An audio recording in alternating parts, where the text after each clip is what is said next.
Okay. All right, let's pray and we'll get started. Lord, thank you for the challenge this morning. It's always a challenge for us to balance the kinds of things that we heard about, and we're grateful that you've given us truth and you've given us the spirit of truth so that we might be able to know where those lines are in a particular context. Thank you for the privilege of contemplating cross-cultural ministry, where the application of the gospel, the way we present it, can be so different in different places. And we just ask that you would give us wisdom and direction, just as you gave these, your servants, who served so faithfully in years past. Praying for Miriam, if she's not feeling well, that you would strengthen her, and for Sharon and others on the soccer team that have just been wrestling with some sort of crud. Just pray that you'd strengthen, encourage, and heal them as well. Commit our class to you in Jesus' name. Amen. All right. So we finished with her growing reputation as a leader. Okay. Actually, if you watch the movie, Ella? Oh, the sheep. If you watch the movie, Inn of the Sixth Happiness, you'll see where she was actually given a responsibility in a jail to keep peace. I mean, it's really weird because she is a woman, and yet she is helping to resolve issues going on in the jail. These weren't highly organized jails. Thank you. All right.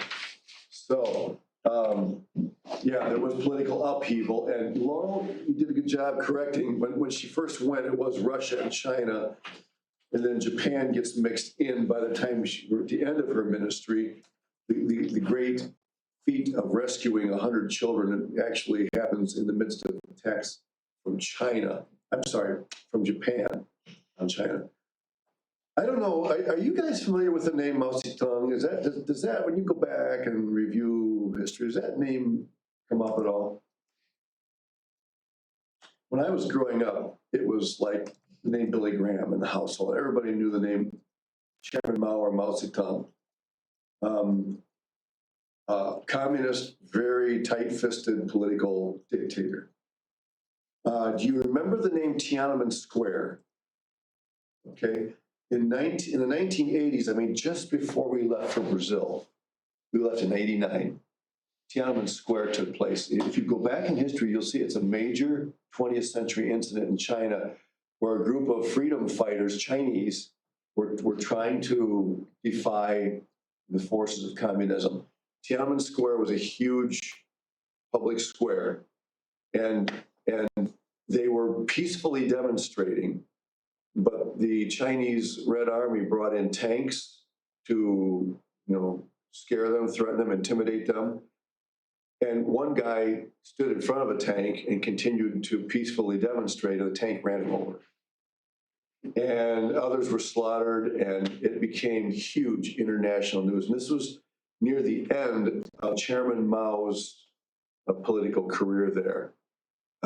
We were having a Bible study with three Chinese individuals who had actually been there when that happened. They weren't in the square, but they were in China when it happened. So this was a huge deal. Chairman Mao, remember that China renamed themselves as what? What's the official title of the country today?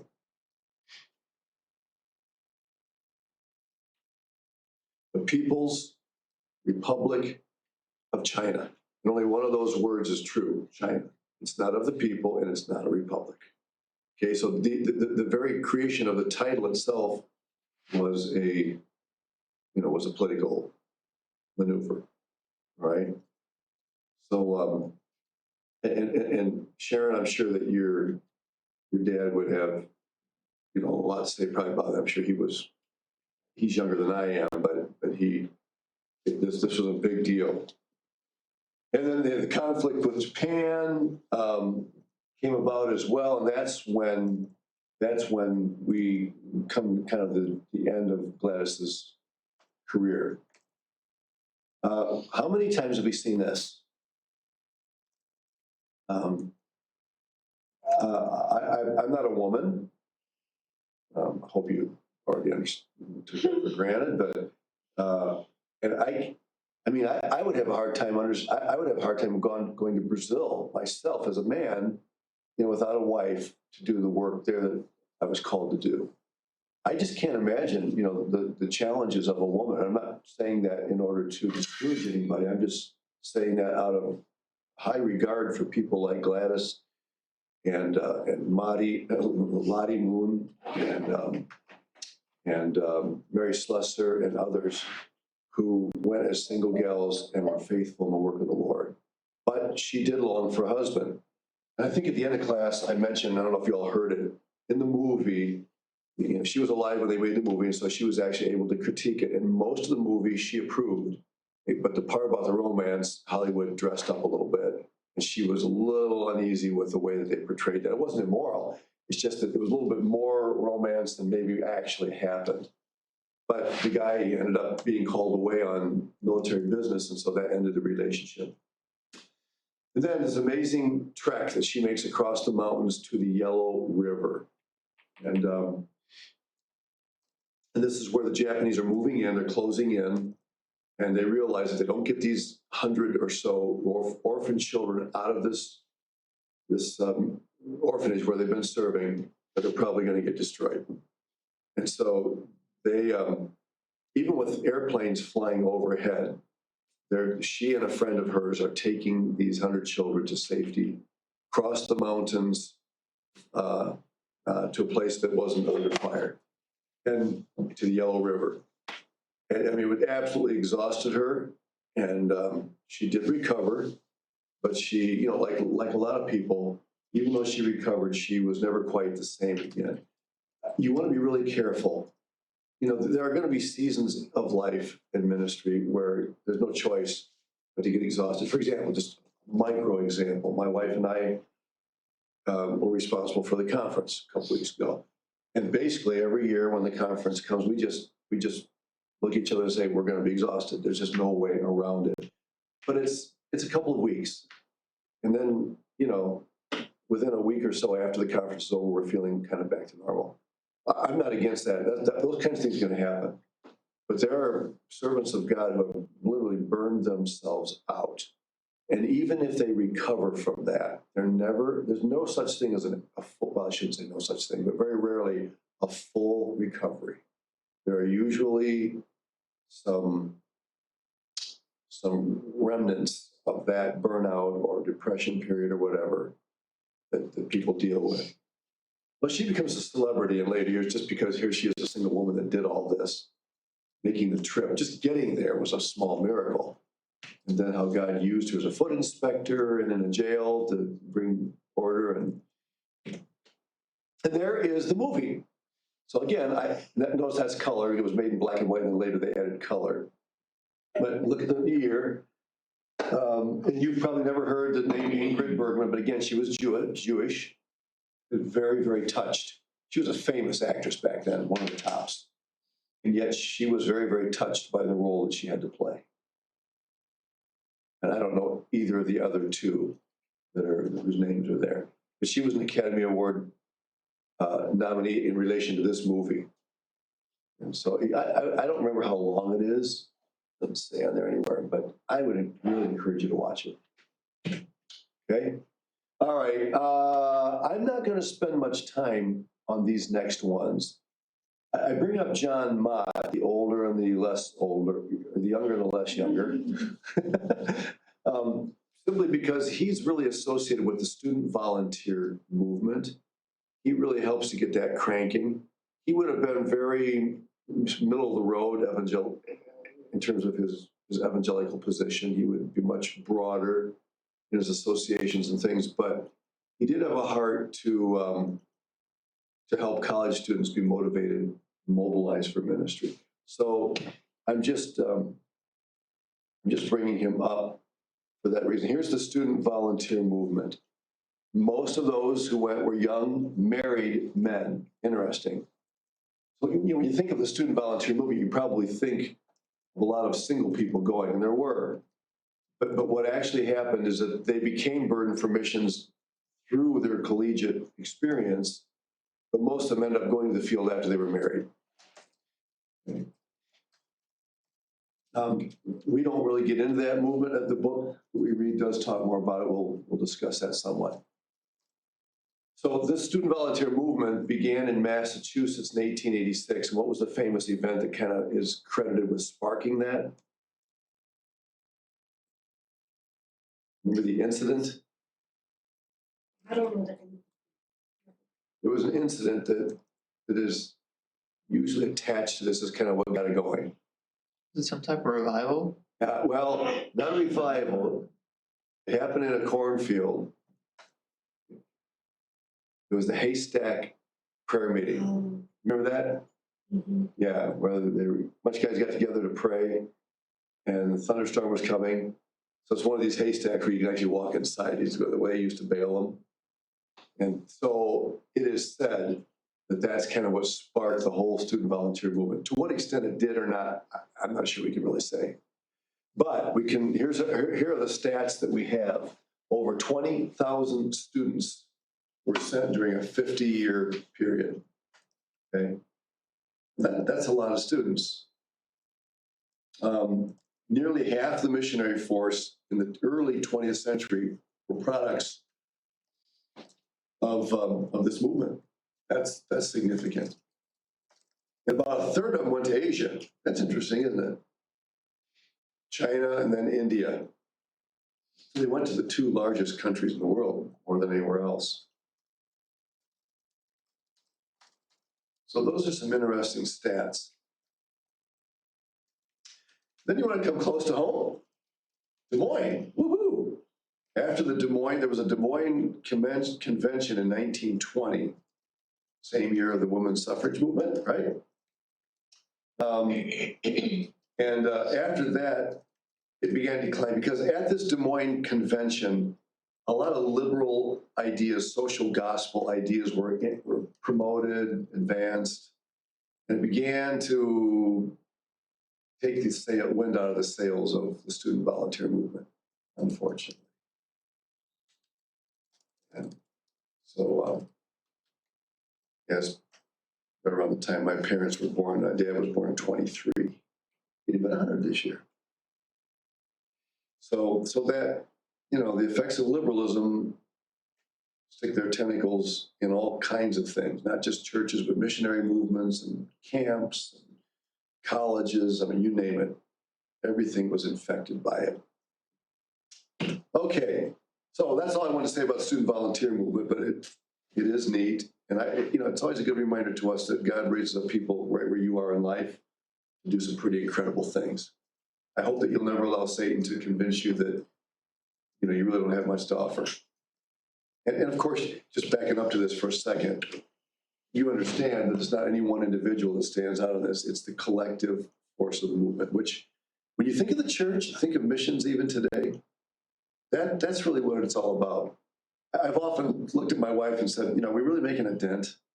And I'm sure you've done that too. You wonder, am I really making any kind of a difference? How much am I really gonna amount to? Well, nobody. The intention of Christ Church was not for a bunch of famous individuals to do some great things.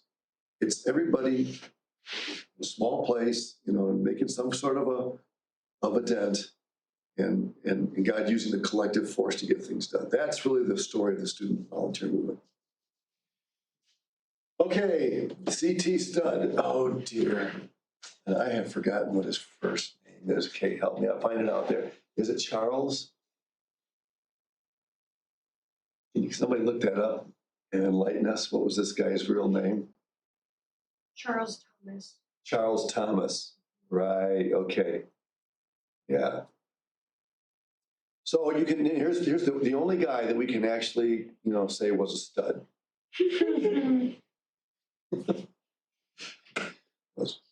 That really wasn't even worth saying. He came from a wealthy family. Who else did we study that came from a pretty upper crust family? Amy Carmichael. Yeah, Amy Carmichael. Remember her dad owned that flour mill? And where was she born? Where was she from? What country? Ireland, right? God uses people who are dirt poor. That's the amazing thing about Christ Church. He uses every conceivable kind of person from every kind of background. That is, sometimes we look at certain people and say, their background is much more advantageous. No, it's not. There is no kind of person that's more advantageous in the work of the Lord. It just isn't. God, there are too many variations. Just about the time you think you've seen it all, God uses somebody that's totally unique, you know. This guy's from a wealthy family, and his father got converted. I don't know if you remember in the book, he said when his dad got converted, God help anybody in the family that wouldn't get converted after him. This guy, C.T. Studd, as we'll see, and if you've probably already read, pretty hard-headed, strong-willed guy. Great servant of the Lord, and he took after his dad. The apple doesn't fall far from the tree. So once his dad got saved, you're living in a literal hell in the house if you don't come to Christ. That's kind of what he says. But they all did come to Christ. And gave his life to Christ at a Moody campaign. You guys all know that the reason this school exists is because of somebody that went to a Moody campaign, right? Jordan himself. And he was part of the Cambridge 11 cricket team. Okay, Sharon, I don't understand all the rules and strategies of soccer, okay? The soccer is pretty easy to understand compared to cricket. Does anybody here actually understand cricket? I mean, there's only two bases, right? So the diamond that we have in our baseball field. And I don't know, do they still play without gloves? They used to play without gloves. The ball is different. I have a cricket ball in my house. We went to India. My son, Daniel, bought a cricket, they don't call them bats. What do they call them? Oh, there's a name they use for those. They look like a canoe paddle, stubby canoe paddle. And they're kind of like this on both sides. So you could, when you hit them, it can go one way or the other. But we have one. I think we gave it back to him. He brought it back to India. But look, if you're in the eastern part if you're in India, well, several Asian countries, but even more in Britain, cricket is huge. And he was one of the most famous cricketers in all of England, C.T. Studd. He was reputed as the best cricketer in England. So is baseball a takeoff of cricket? I guess. Sports history well enough to be sure, but my understanding is that cricket was first, baseball came later. He goes to China with 6 other students, and because he was part of the Cambridge 11 cricket team, these other students he went with became known as the Cambridge 7. I don't remember if they were all former athletes or if just he and maybe some others were. That detail I don't remember. But they were kind of known as the Cambridge 7 going to China. Now, wait a second. Where is Studd known? What's he known as in terms of where he served? You think of C.T. Studd, what country comes to mind? You don't think of him. He's famous for his ministry in Africa, but his original destination was China, right? So who else do you know that wanted to go to China but ended up somewhere else? David Livingstone? Yeah. And we haven't studied A.B. Simpson yet, right? He wanted to go to China. What about Amy Carmichael? Where'd she want to go and then didn't stay? Japan. Yeah. So again, here's another example of so many that we've studied of somebody that ends up being known for a place where they end up serving later on, but not their first stop. So there's a picture of them. And you notice how they're dressed? Okay. I think it's this morning's message, right? If you didn't know better, you'd think they're a bunch of Chinamen. So, yeah. This picture of him doesn't hardly look like him. I've even wondered if it's actually him if I found it, but I don't see much resemblance. So that one definitely is. So he goes to China and he's there less than a decade. Now that's, okay. Still, he's there several years. And God took him there, for nothing else, to meet Priscilla. She was working with the Salvation Army. We'll talk about the Salvation Army. We didn't talk about the Salvation Army yet, did we? Did we do that one? See, I'm sorry, because in Intro to Missions, we go through all these, and I can never remember. He gave away a large inheritance from his father's estate to live by faith. Yeah, in fact, I think that Dr. Heron talked about this in one of his chapel messages, that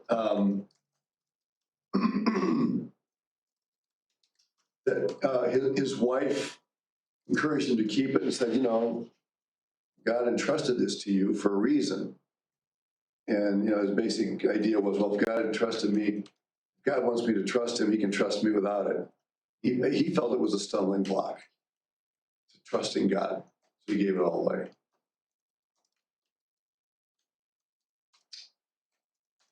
But he ends up back in England in 1894, less than a decade after he began, all right?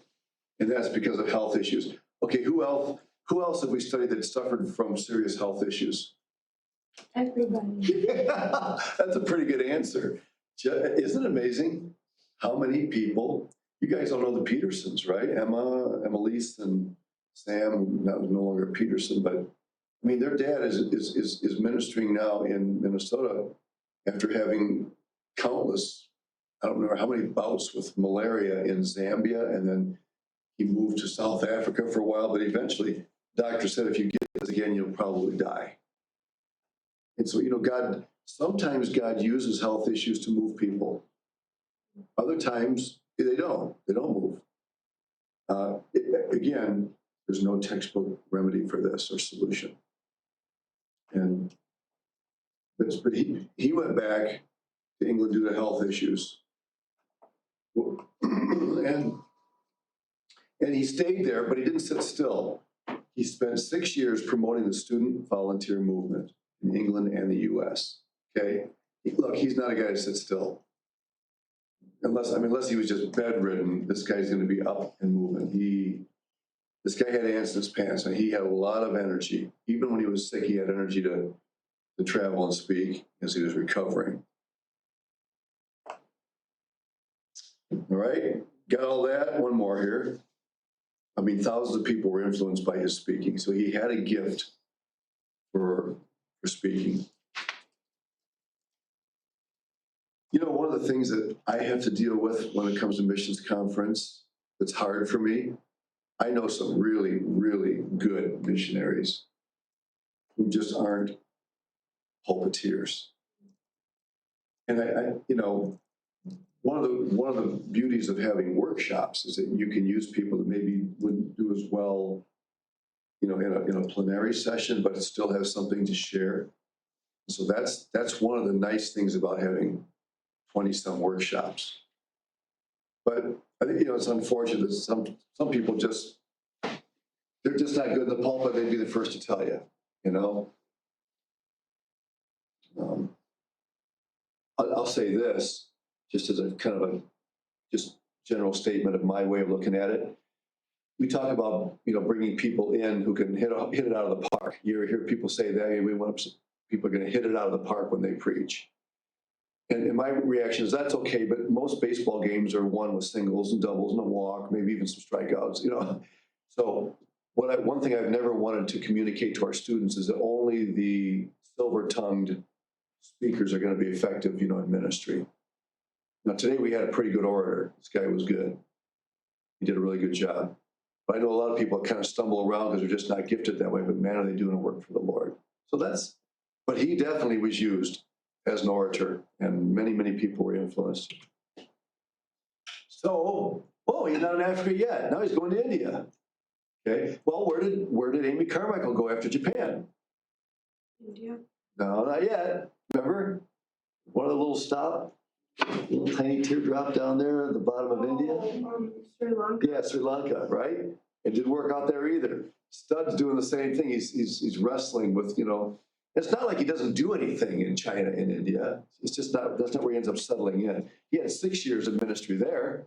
That's significant. Okay. It's kind of funny. When a guy goes into the pastorate, he's often, if he's not expected necessarily to spend his whole life in one church, right? You hear about pastors that spend 5 years here, they're 3 years somewhere else, 7 years. Some pastors, before they retire, they pastor 4, 5, 6 churches. Just depends. but missionaries are often, you know, like, you left, you know, so sometimes it's a little different attitude toward that. Well, guess what? He has to go back to England again for health reasons after 6 years of ministry in India.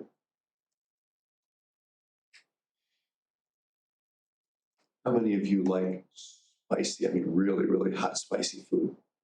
Anybody into spicy food? Everybody, you got to go to the Silk Elephant here in Nickety sometime. You know where that is? Yeah. I mean, and they'll ask you how spicy you want it. But when I was in India, one of the last times I was there, I was eating, I may have told you this. I asked the gal how many spices there were in the dish. She said 15. My tongue said, yes, that is probably right. Okay, so while he's on this furlough in England, he sees this missionary promotion, okay? Cannibals want missionaries. Now, I don't know what you think of that statement. Would you agree with that? I would say they need missionaries. Yeah, they might want them for, you know, to eat. Haven't tried that flavor yet. I doubt that statement is theologically correct. Most cannibals are not thinking, oh, if somebody would just send us a missionary, you know. This isn't so true now, but there was a time years ago when you'd hear a missionary stand up and say, they're just crying out for someone to come and share the gospel with when nobody's going. I don't think so. I don't think the average tribe, wherever in the world, is crying out, just waiting for a missionary to come. They're plenty busy doing what they're doing. But this caught his attention. See, I mean, God just uses all sorts of things, right? He uses the travels of Captain Cook to move in the heart of William Carey, you know? And he uses a theologically incorrect statement that cannibals want missionaries. But it changed him. So he's 50 years old now. So he spent, you know, like between China and India, you know, about 15 years of his life, of ministry life. So now he's 50 years old, and this is where he's going to settle in. There was concern about his health, but he just couldn't. Here was a case where he just, I'm going, I can't stay, you know. And that's a tough decision. But God doesn't deal with everybody the same way. Priscilla had a heart condition.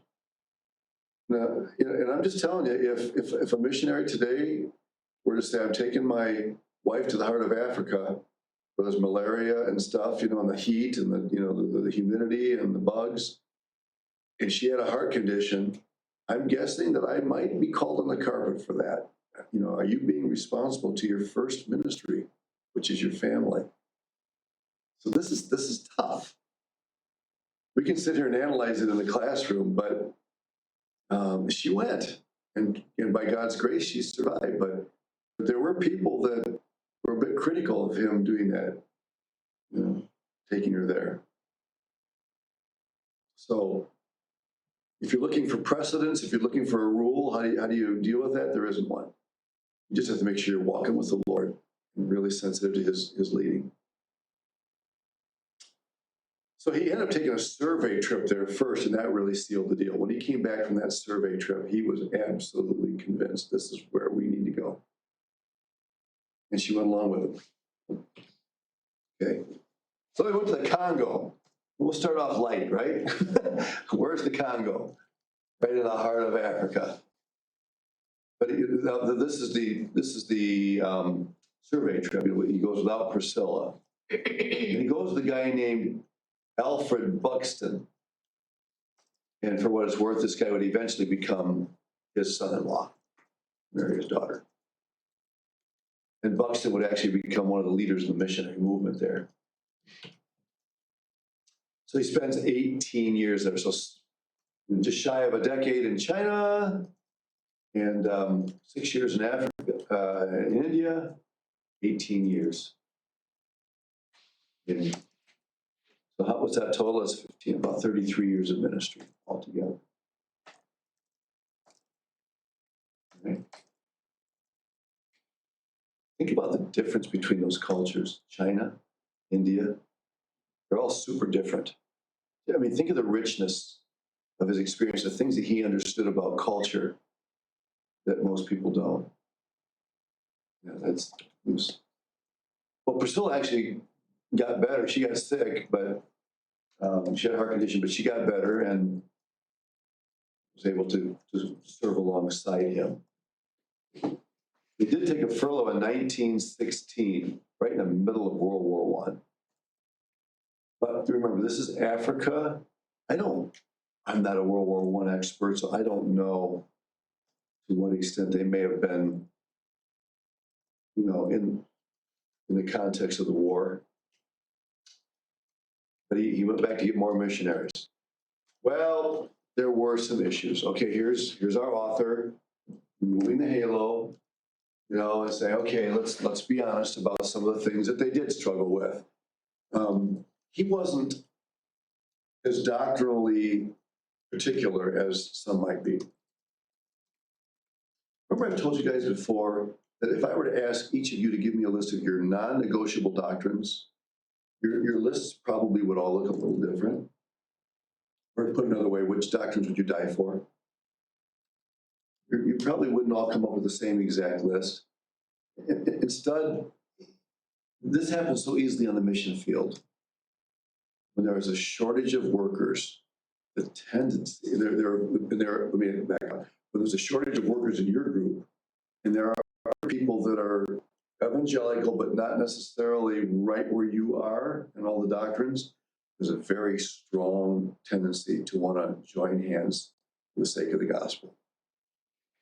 And so, in other words, what I'm saying is you may sit here today and give me your list of non-negotiables, but you may find yourself in a situation like he was in, where there aren't very many workers, and reevaluate that list. Say, is this one here really a non-negotiable? Is this heresy if they believe a little differently? And I'm not going to try and give you that list, right? That's not my purpose today. But I'm just telling you, even in our field, before I went to the field to teach in our seminary down there, we were very conservative. We had a doctrine just like faith down there. But before I went, they did interact with some people who came from a couple of different denominations. And just because they had such a need to have somebody come in and teach this course, or do something like that. So it's a tough issue, and that became a problem. Though there was some strife around things that happened, and personal issues. Can you remember from your reading what might have been a personal issue for Stud?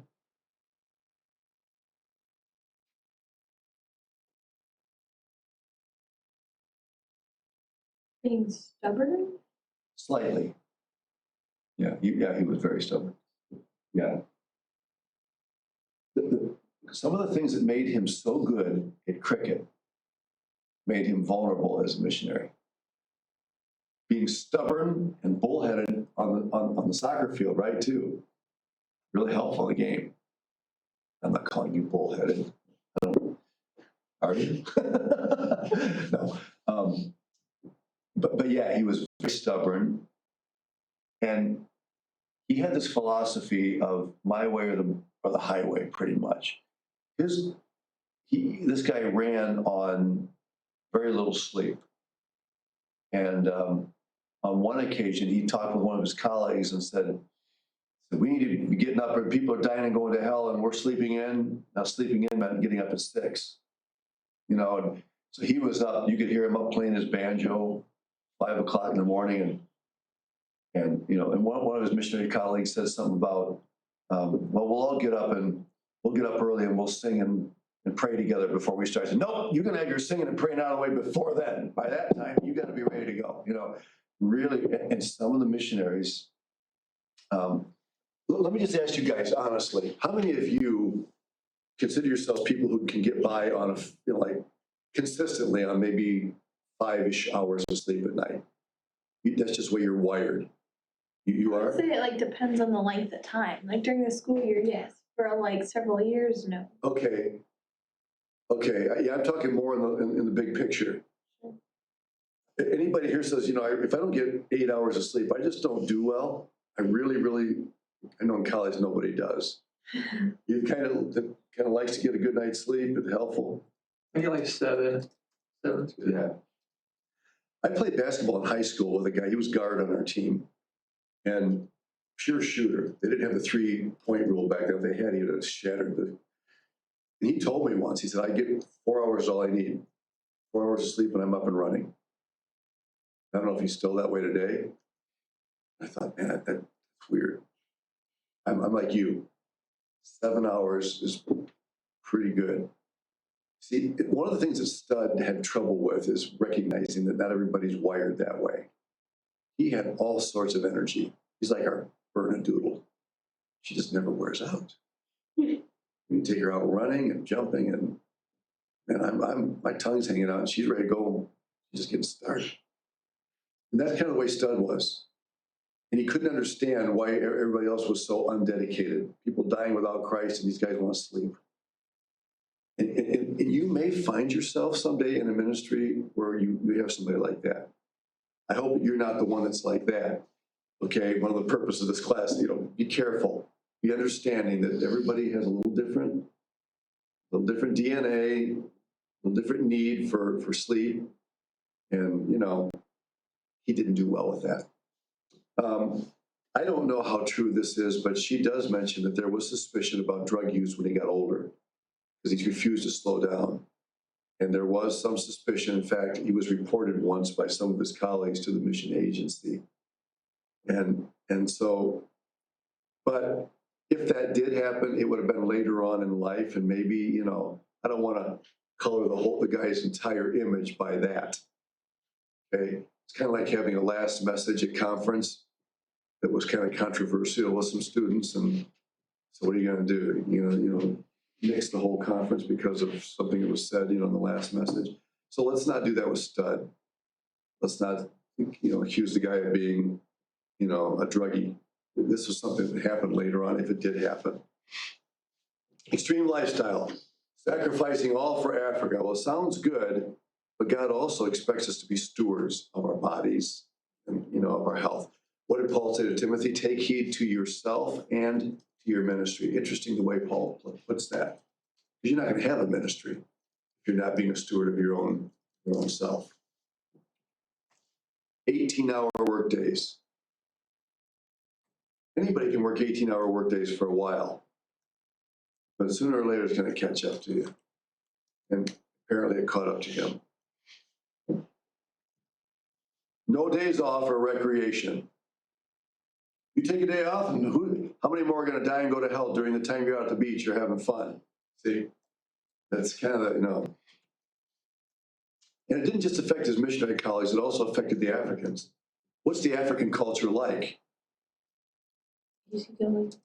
Pardon? Easygoing. Yeah, and I think all of us understand that doesn't mean lazy. It just means that they were not high strung.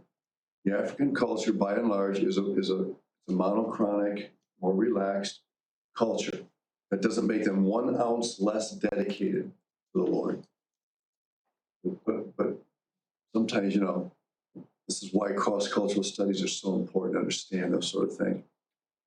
Yeah, there was a questionable pamphlet and suspicions. I'm glad that she uses those words, questionable, suspicions, because I don't know that it was ever proven that he used morphine.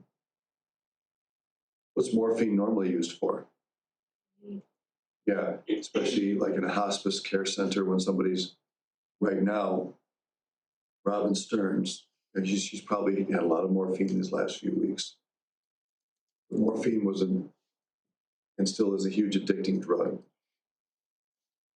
He eventually was asked to resign. And the guy that became his son-in-law, Alfred Buxton, actually became the leader of the mission, which is kind of interesting. He died in 1931. So, high regard for the man.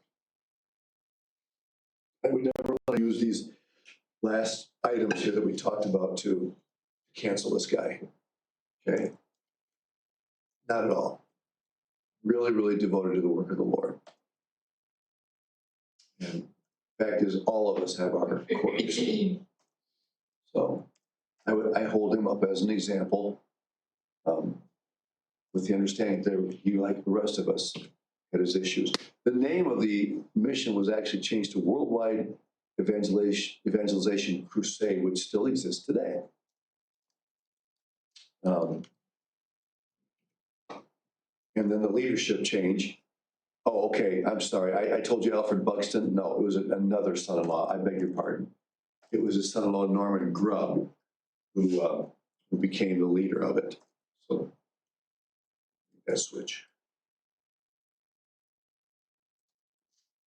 Okay. Well, let's go ahead and start into this one because we are a bit behind. Before I even get into it, when you think of faith missions, what comes to your mind?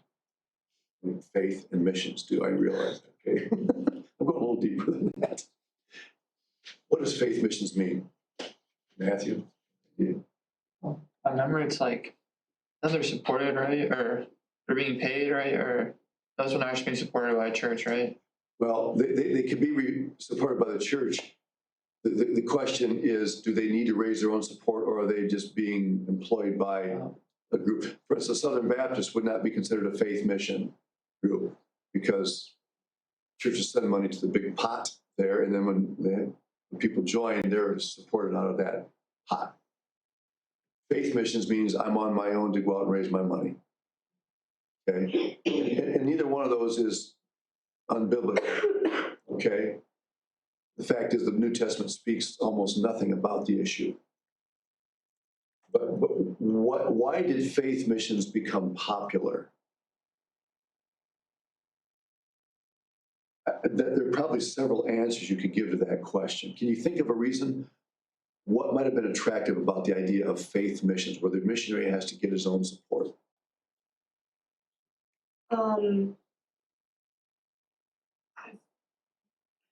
Because then when you have to like get your own support, like you're more accountable to the local church and like, I don't know. Okay, accountability is a big one, Ella, you're right. Obviously, any missionary who's New Testament biblical should be commissioned by his home church and should be accountable to that church, right? But this does increase the accountability because all these churches want some sort of reporting from you. And on furloughs, they expect to be visited. Although I actually did have some churches that said, hey, we know you guys have a lot of churches, you're only home for a short time. You don't need to come. If you want to just send us a letter, an update, or, or we can do a Zoom meeting or something. They didn't have Zoom, but Skype back then, you can do that. But you're right, accountability is one big issue. What's another thing that might be attractive about faith missions? I don't know, could you say you have multiple people supporting you? It makes it easier. It's not just like a one group. It is easier just to get it all from one, but what's attractive about having a lot of people? There's more people like praying for you. Yeah, most of these people that are investing in you financially, whether churches or individuals, are going to have an interest in praying for you and keeping up with you. So you sense that there are a lot of people who are at least giving some thought to your ministry as they go on with their lives. Yes. Right. And then when you come home, being able to come home and visit people, lots of people who are behind your ministry. So it is a good thing. It actually began with the China Inland Missions around 1865, right? Raising your own support. Who founded the China Inland Mission? Hudson Taylor. Yeah, I remember he was disgruntled with the one that he was with, the China or Chinese Evangelization Crusade. Anyway, he left that one because of disputes about money and all that. And there were other well-known missions at that time. Let me give you some of the names, and I'm not going to ask you to memorize all these. Maybe have one up your sleeve in case I do ask on a quiz. Hey, give me an example of one besides the China Inland Mission, one other. Nyack Missionary College is one. Christian and Missionary Alliance, we're going to study that a little more with A.B. Simpson. The Evangelical Alliance Mission came out of that. Central American Mission. It's actually started by C.I. Schofield, excuse me, who was known for the Schofield Reference Bible. Sudan Interior Mission, African Inland Mission. Actually, the founders of Baptist Mid Missions were working with the African Inland Mission, and they wanted to go interior more to places where where they left the mission. So those are some. There are lots of others.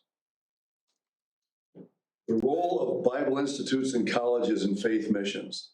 Okay, the most well-known of all Bible institutes is Moody. It's still called Institute today, but it's not an institute per se. It's a full-on bachelor's, giving college, master's, doctorates. Institute is normally 3 years. When you think of the Bible institutes, just think 3 years. That was the normal run of the day. Wheaton would be the second one. That's, of course, we'll talk about Jim Elliott. He was a graduate of Wheaton. I had a colleague in Brazil that was a graduate of Wheaton.